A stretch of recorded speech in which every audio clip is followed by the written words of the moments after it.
देखिए direction cosines क्या होती है। डायरेक्शन कोसाइंस में इफ, देखिए इफ अ लाइन मेक्स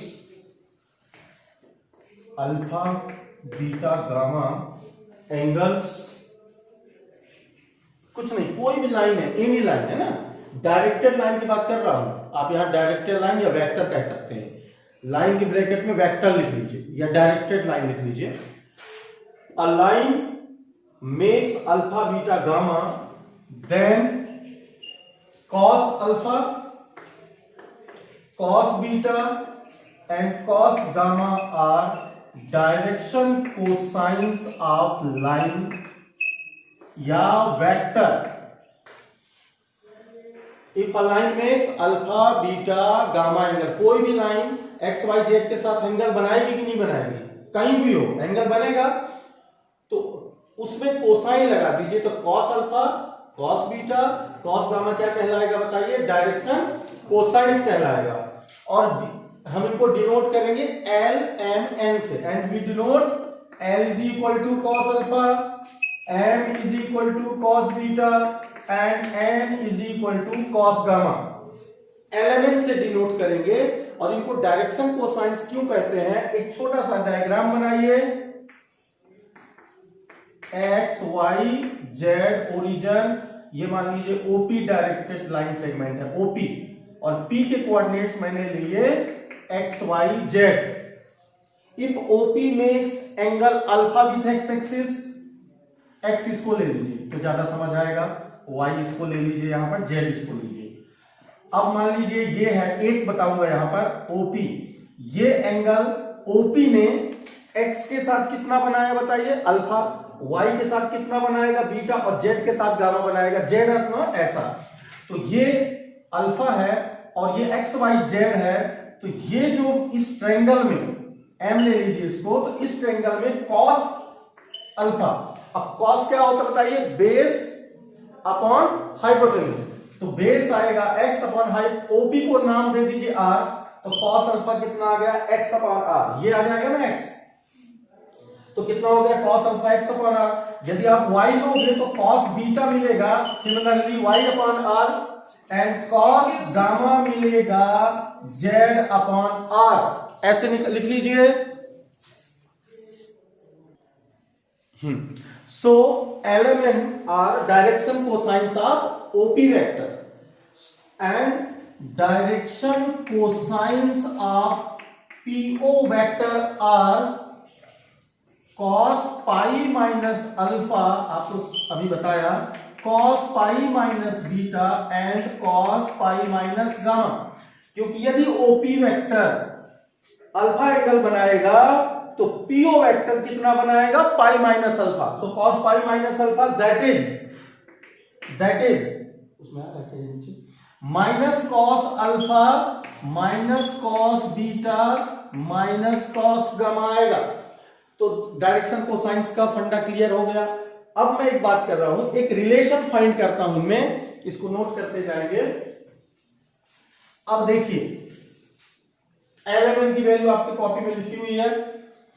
अब यदि हम ऐसा करें कि cos square alpha plus cos square beta plus cos square gamma is equal to, cos alpha आपने क्या लिखा, एक्स बाई आर लिखा है, स्क्वायर करिए, x square by r square plus y square by r square plus z square by r square.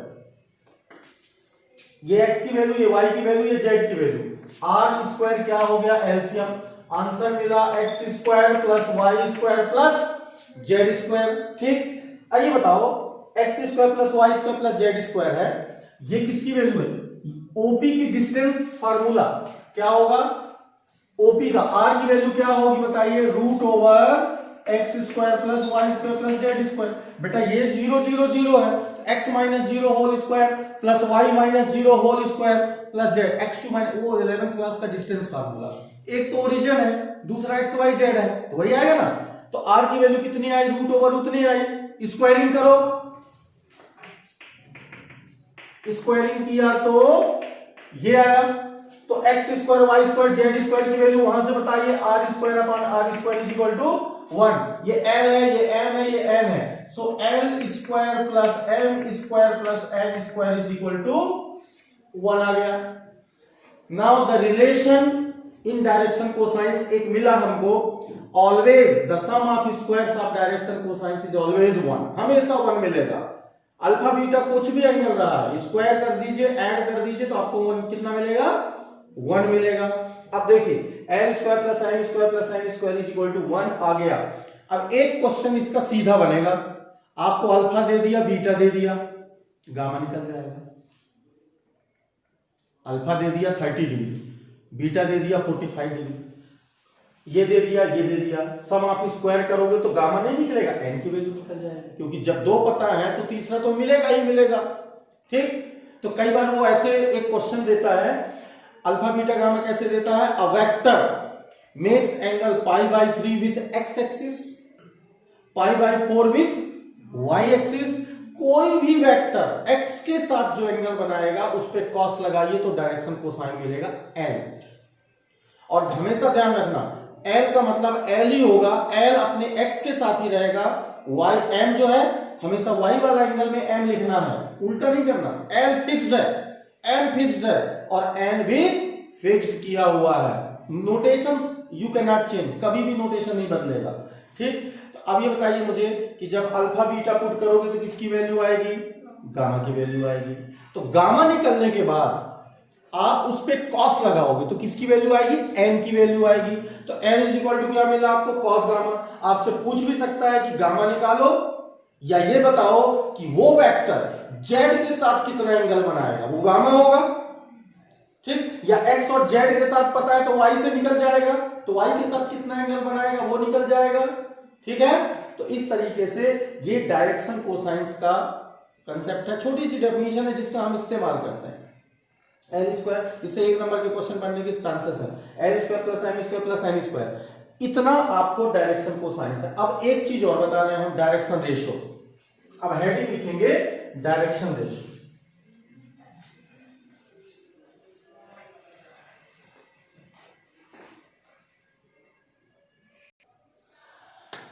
तो देखिए direction ratios हमको करना है अभी डायरेक्शन कोसाइन के बाद। डायरेक्शन रेशियो एक अल्टरनेटिव अरेंजमेंट है, डायरेक्शन कोसाइंस नहीं मिलने की स्थिति में भी काम आएगा ये। Let element be direction cosines of any vector, समझते जाइए, सुनते जाइए दोबारा से। 3 क्वांटिटीज मतलब 3 रियल नंबर एबीसी, कोई भी हो सकते हैं, रेशनल इरेशनल कुछ भी हो सकता है, जीरो भी हो सकता है। मैंने रियल बोला, ये नहीं बोला कि जीरो नहीं लेना। लीजिए, are such that this upon l upon a is equal to m upon b is equal to n upon c. यदि ये प्रोपोर्शन में ए बी के साथ, तो एबीसी क्या कहलाएंगे, डायरेक्शन रेशियो कहलाएंगे। अब मान लीजिए कि रिलेशन निकालना है, तो since they are equal, so let lambda assume किया, एल एम और एन की वैल्यू अपन ने क्रॉस करके निकाली in terms of lambda, and we know that n square plus m square, L M n की वैल्यू रख दी, लैम्डा कॉमन हो गया, लैम्डा की वैल्यू प्लस माइनस आएगी, स्क्वायर आपने हटाया, तो लैम्डा आगे ये तो कैलकुलेशन है, plus minus 1 upon root over ए square plus b square plus c square. इस लैम्डा की वैल्यू को आप यहां रखो, तो ए तो पहले से बैठा हुआ है, प्लस माइनस लगाइए ऊपर, नीचे क्या गया, ये नीचे जाएगा, ऊपर ए बी और ये सी, नीचे तीनों में सेम रहेगा क्योंकि लैम्डा तो बदल लेगा। तो एलएमएन की वैल्यू आ गई। यदि आपके पास एबीसी है तो एलएमएन की जरूरत पड़ेगी तो आप निकाल सकते हो। तो ये दोनों के बीच में रिलेशन है, relation between direction ratios and direction cosines. तो जो 3D चलेगा, 2 ही टॉपिक है छोटे से, स्ट्रेट लाइन और प्लेन, वो डायरेक्शन रेशियो डायरेक्शन कोसाइन पूरे समय बोलना है, इसी का इस्तेमाल होना है, इसलिए थोड़ा समझ लीजिए, क्योंकि यदि ये क्लियर हो गया तो आपका स्ट्रेट लाइन सब खत्म हो जाएगा। देखिए, अब दूसरी बात आती है कि मैं ये तो कर दिया, अब मैं एक चीज आपको और बताऊंगा इसमें कि हम डायरेक्शन रेशियो जो एबीसी है, हम कैसे पता लगाएंगे कि डायरेक्शन रेशियो क्या है ना। तो इसमें 1-2 सिचुएशन बताता हूं जो बार बार इस्तेमाल होंगी डायरेक्शन रेशियो में और डायरेक्शन कोसाइंस में। तो यदि हमारे पास एबीसी है तो हम एल एम एन फाइंड कर सकते हैं, और यदि हमारे पास अल्फा बीटा गामा है तो भी हम एल एम एन फाइंड कर सकते हैं। और प्लस माइनस क्यों लगा ये भी जान लीजिए, एल की वैल्यू में प्लस माइनस लगा है ना, क्यों लगा है प्लस माइनस, क्योंकि यदि वेक्टर ए के डायरेक्शन को साइंस प्लस वाला ले रहे हो तो उसके उल्टे डायरेक्शन का माइनस ले लीजिए। और यदि मतलब साइन को चेंज करना है, साइन को क्या करना है, चेंज करना है। जैसे 1 2 -3 है तो -1 -2 +3 हो जाएगा, दूसरे अपोजिट का साइन क्या हो जाएगा, चेंज हो जाएगा। तो ये हो जाएगा आपका, इसलिए प्लस माइनस लगा हुआ है। ठीक, अब मैं आपको बता रहा हूं डायरेक्शन रेशो कैसे फाइंड करते हैं।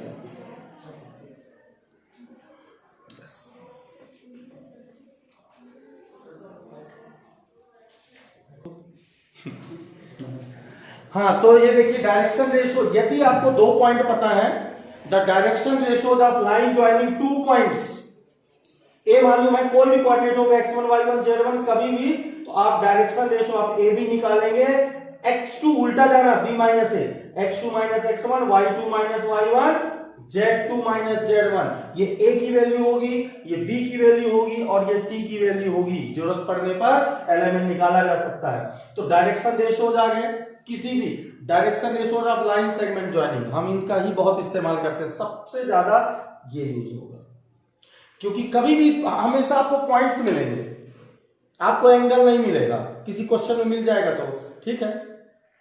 और एक चीज और बताएं आपको, यदि आपके पास ए पॉइंट है, बी पॉइंट है, तो ए बी वेक्टर निकालने का आपके पास ऑलरेडी है, और इसका किसी वेक्टर का मैग्नीट्यूड निकालने का भी फार्मूला है, √x2 - x1 whole square plus y2 - y1 z2, वो भी निकाल सकते हैं। लेकिन हमारा आज कंसर्न रेशो से है, ये आ गया। और एक चीज और, किसी भी वेक्टर के डायरेक्शन रेशियोज इनफाइनाइट होते हैं, किसी वेक्टर के डायरेक्शन कोसाइंस यूनिक होते हैं, और किसी वेक्टर के डायरेक्शन रेशियो कितने होते हैं, हर लाइन में इनफाइनाइट डायरेक्शन रेशियो, बिकॉज वो प्रोपोर्शन में, यदि एलिमेंट के प्रोपोर्शन में 2 to 3 है, एलिमेंट के प्रोपोर्शन में कौन है, 2 to 3 है, तो उसके प्रोपोर्शन में 4 4 6 भी होगा, सबको 2 से मल्टीप्लाई होगा,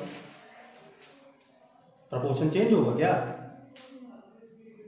अब जब मैं 2 से मल्टीप्लाई सब में कर सकता हूं, तो जब तक मरूंगा नहीं तब तक मल्टीप्लाई करता रहूंगा, डायरेक्शन रेशो नए नए मिलेंगे। जो काम 1 1 2 करेगा वही काम 2 2 4 भी करेगा, वही काम 3 3 6 भी करेगा।